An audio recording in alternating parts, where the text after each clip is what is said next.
जय हिंद दोस्तों, बहुत बहुत स्वागत करती हूँ आपका आपके ही कार्यक्रम में जिसका नाम है कुछ भीगे पन्ने फ्रॉम यादों की किताब। और मैं तो हूँ ही आपकी फेवरेट आरजे नौमिता। और आज जो मैं कहानी लेकर आई हूँ उस कहानी का नाम है जालिम भूख। कहानी भी बहुत अच्छी है जिसे लिखा है खेमराज श्रीबंधु जी ने। तो आइए दोस्तों शुरू करते हैं इसे। लेकिन शुरू करने से पहले मैं आपको एक चीज़ बताना चाहती हूँ कि कहानी के अंत में हमने आपके लिए एक सरप्राइज़ रखा हुआ है। तो चलिए सरप्राइज़ क्या, मैं आपको खुद बता देती हूँ कि वो चीज़ है क्या।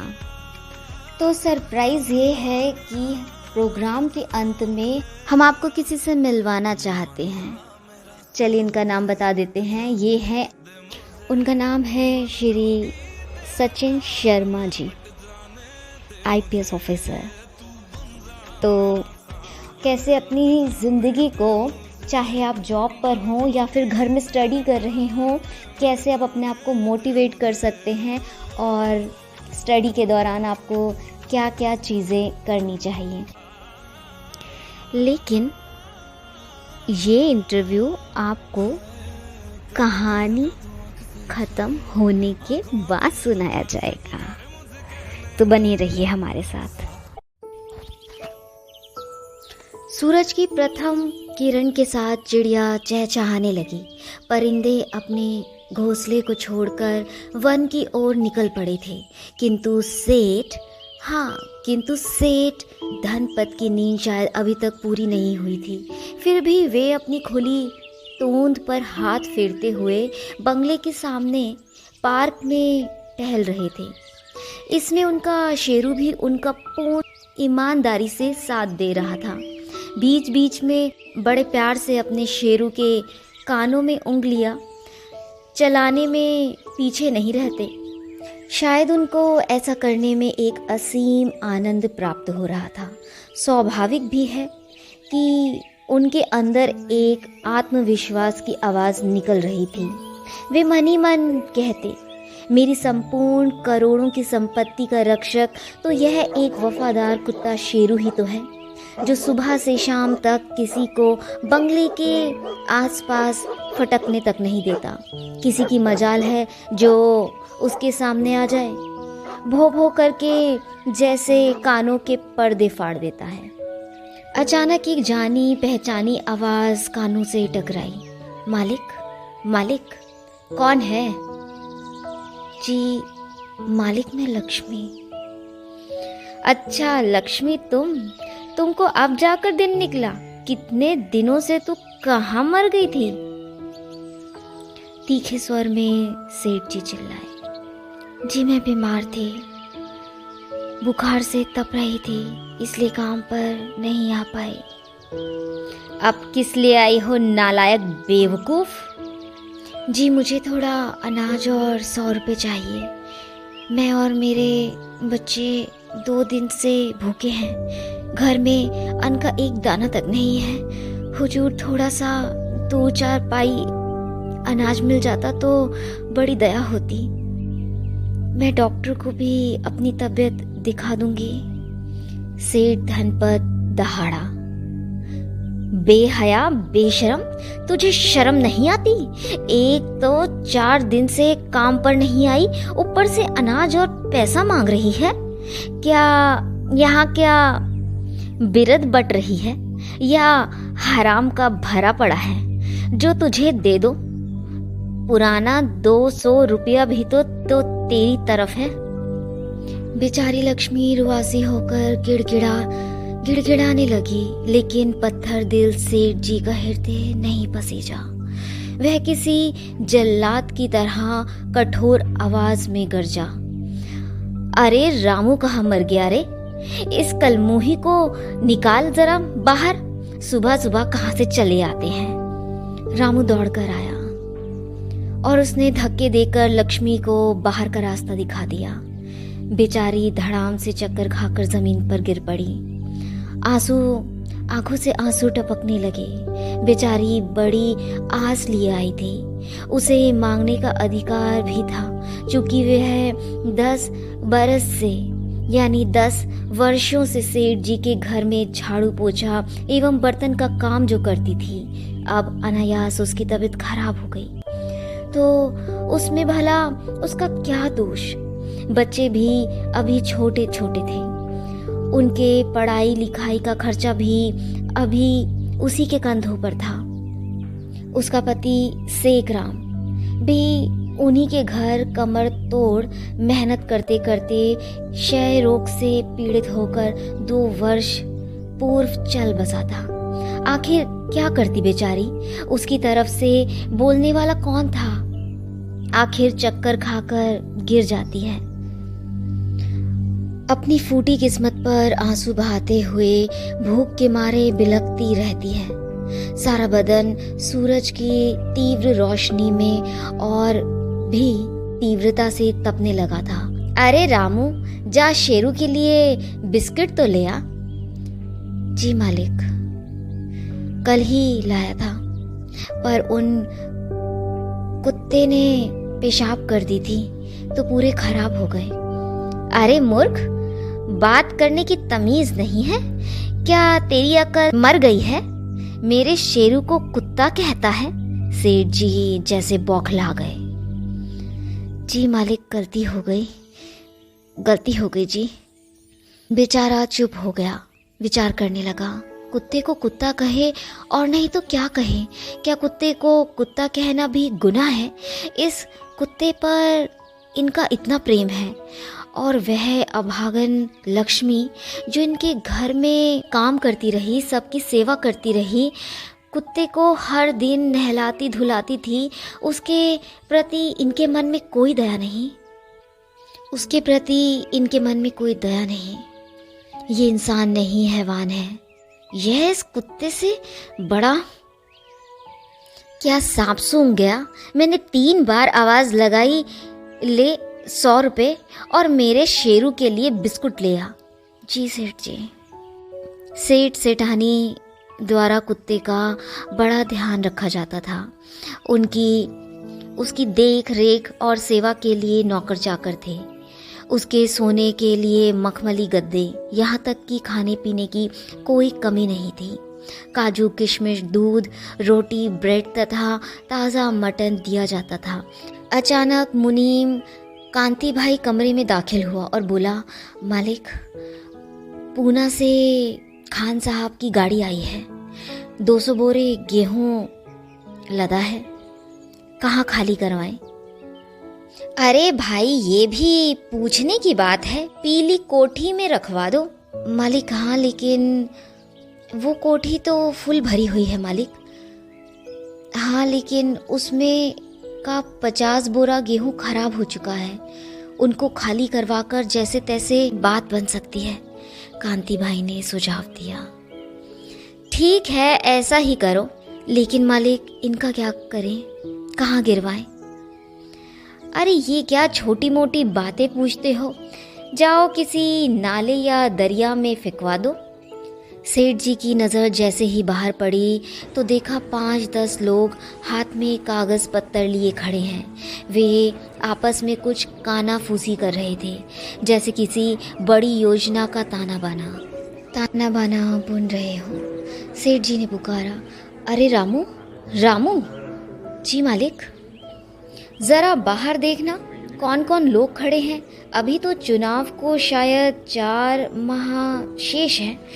फिर ये लोग कौन हैं, कैसे आए हैं, क्या बात है? रामू लौट कर आया और कहने लगा, मालिक, ये लोग किसी समिति से हैं और वे आपसे मिलना चाहते हैं। अच्छा, भेज दो। कुछ सफ़ेद पोशधारियों ने कमरे में प्रवेश किया। नमस्कार सेठ जी। नमस्कार सेठ जी। सभी ने एक ही स्वर में अभिवादन किया। सेठ जी ने प्रत्युत्तर में नमस्कार कर उन्हें बैठने का आग्रह किया। सेठ जी ने कहा, और कैसे? जी, हम अन्नपूर्णा महिला उत्थान समिति से हैं। हम हर वर्ष की तरह इस वर्ष भी नवरात्रि में दुर्गा उत्सव कार्यक्रम एवं भंडार करना चाहते हैं, जिसके लिए आपका सहयोग चाहते हैं। ये भला पूछने की बात है। ये धर्म कार्य है और इसमें माँ दुर्गा की भक्ति समाहित है। उसी माँ की कृपा से हम सभी अच्छे भले हैं। आगे सरपंच का चुनाव भी है, उसका चुनाव जो लड़ना है। यदि इसमें तन मन से सहयोग नहीं देंगे तो माँ का आशीर्वाद और कृपा कैसे बरसेगी। जी आप तो दानशील हैं सेठ जी, आपके नाम की तो सारे क्षेत्र में जय जयकार होती है। आपकी तो सभी प्रशंसा करते हैं, फिर आप चुनाव कैसे नहीं जीत पाएंगे। अन्नदाताओं की सूची में आपका नाम प्रथम क्रमांक पर रहेगा और वो सूची नगर के चौराहे पर लगाई जाएगी। हाँ, ये बात तो ज़रूर है।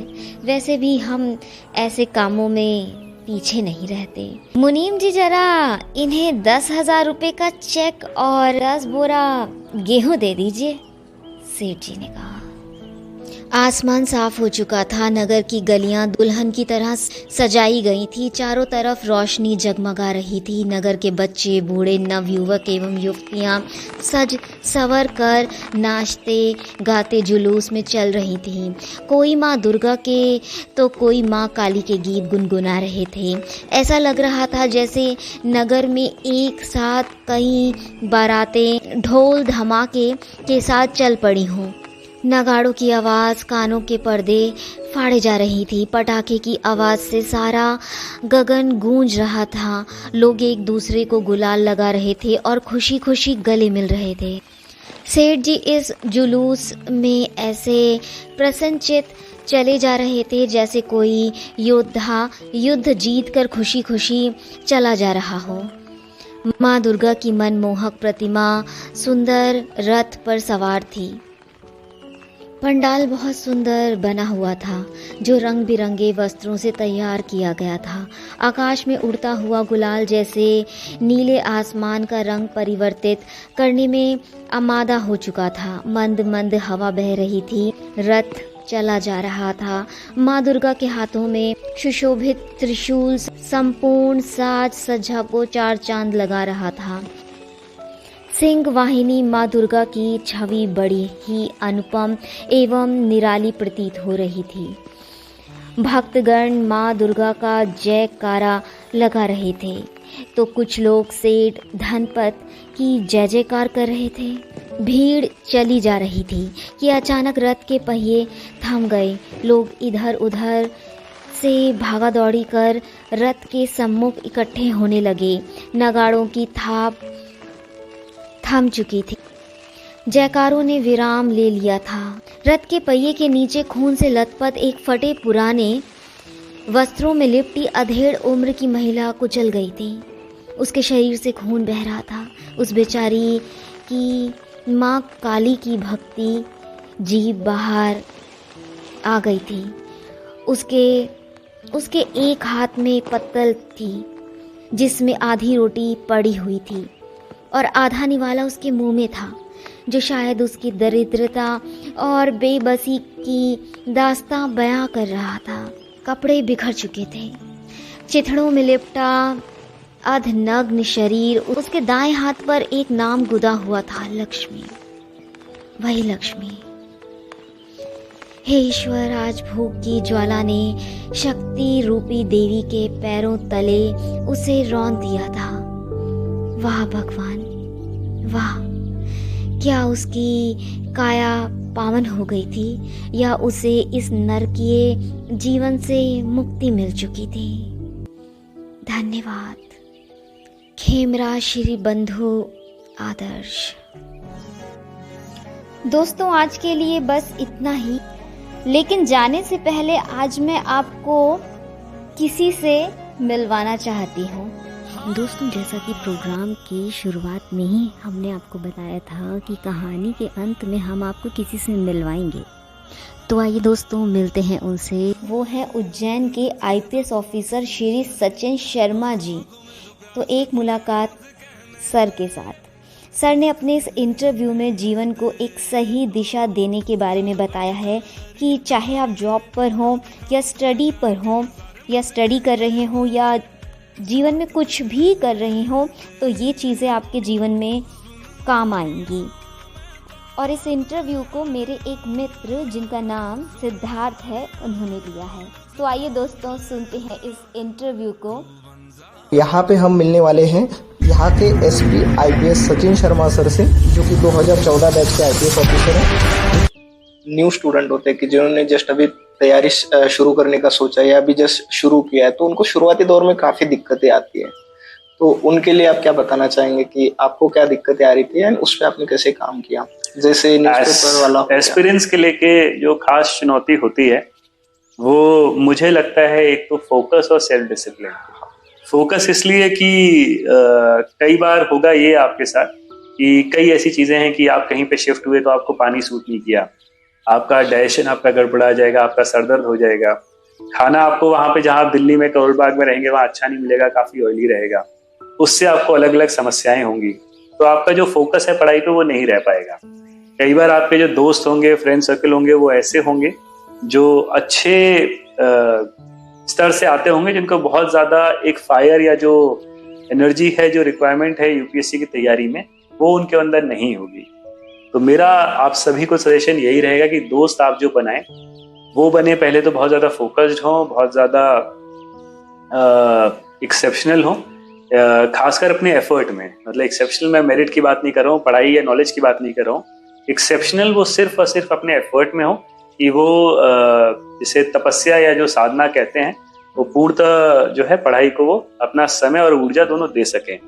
इसके बाद जो अगर आप सेल्फ डिसिप्लिन्ड है, फोकस के बाद जैसे मैंने बोला, अगर आप सेल्फ डिसिप्लिन्ड है कि आपको कोई ना कहे कि आपको किस समय उठना है, लाइफ में अगर आपको ये देखना है, समझना है कि आपका दिन सही हुआ या नहीं हुआ, सक्सेसफुल था या नहीं था, तो आपको रात को जो अलार्म लगाते हैं, जो अगर सुबह 5 बजे बजता है और अगर आप उससे पहले उठ जाते हैं तो आपकी तैयारी बिल्कुल सही रूट पे चल रही है। और वहीं अगर आपने अपने मोबाइल में 4 अलार्म लगाए हैं, 6 अलार्म लगाए हैं और 5:10 पे आप बोलते हैं कि 5 मिनट और सोता हूँ, फिर 6 बजता है, फिर बोलते हैं 5 मिनट और सोता हूँ, फिर बोलते हैं 5 मिनट और सोता हूँ, तो उससे होता क्या है कि जब आप 7 साढ़े 7 बजे उठते हैं, सबसे पहले आप अपने आप को कोसते हैं। अपने आप को आप क्या कोसते हैं कि जब तू अपना ही बताए हुए समय पे उठ नहीं सकता तो जीवन में करेगा क्या?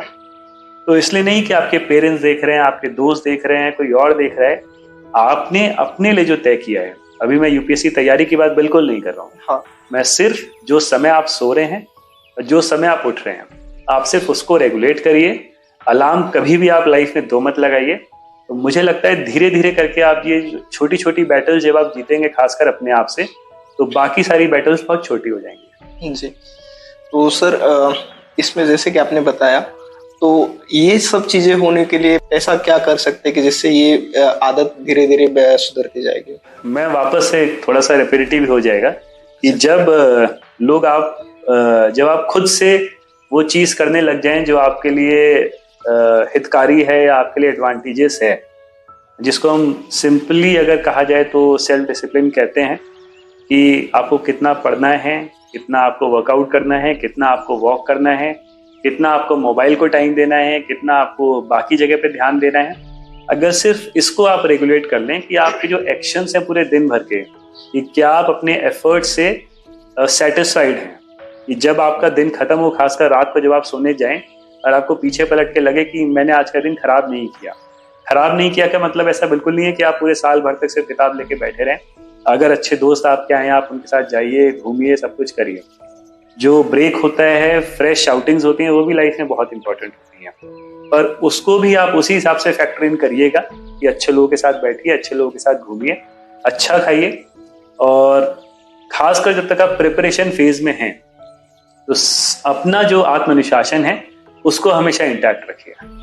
तो दोस्तों ऐसे ही बीच बीच में हम आपके लिए कुछ नया कुछ अच्छे इंटरव्यूज़ लेकर आते रहेंगे।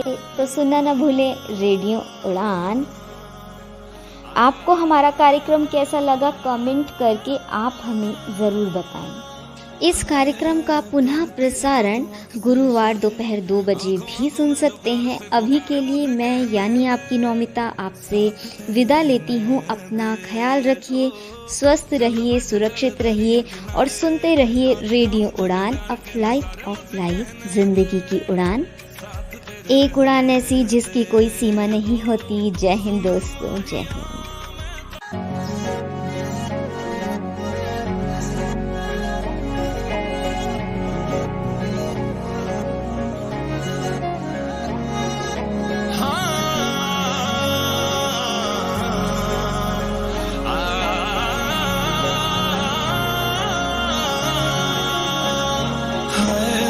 करती है जो तू आंख से इशारे, आंखों आंखों में जो प्यार से पुकारे, मुझे कहने दे साथ तेरे रहने दे। ओ चल बैठे चल दरिया किनारे, आज दिखाऊं तुझे प्यार के नजारे, मुझे कहने दे साथ तेरे रहने दे।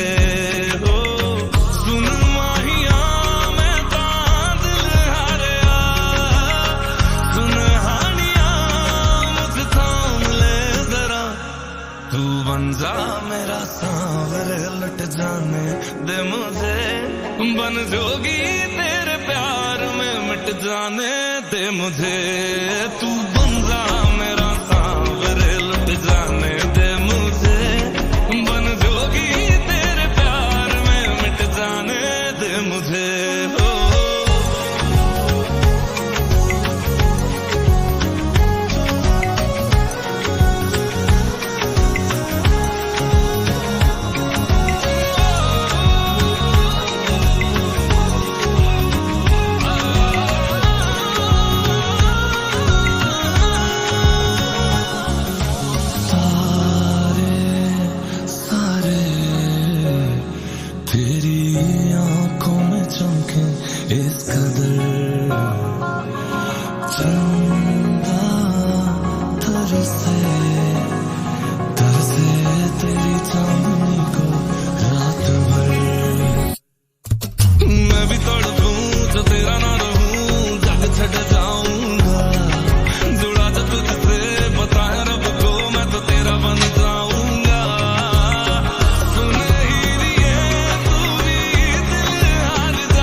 बन जोगी तेरे प्यार में मिट जाने दे मुझे, तू बन जा मेरा सांवरे लट जाने दे मुझे, बन जोगी तेरे प्यार में मिट जाने दे मुझे।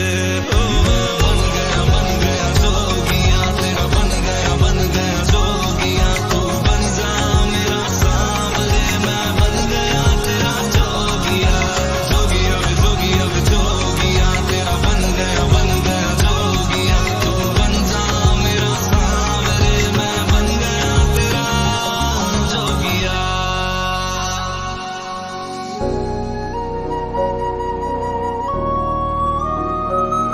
तू बन जा मेरा, तू बन जा मेरा सांवरे।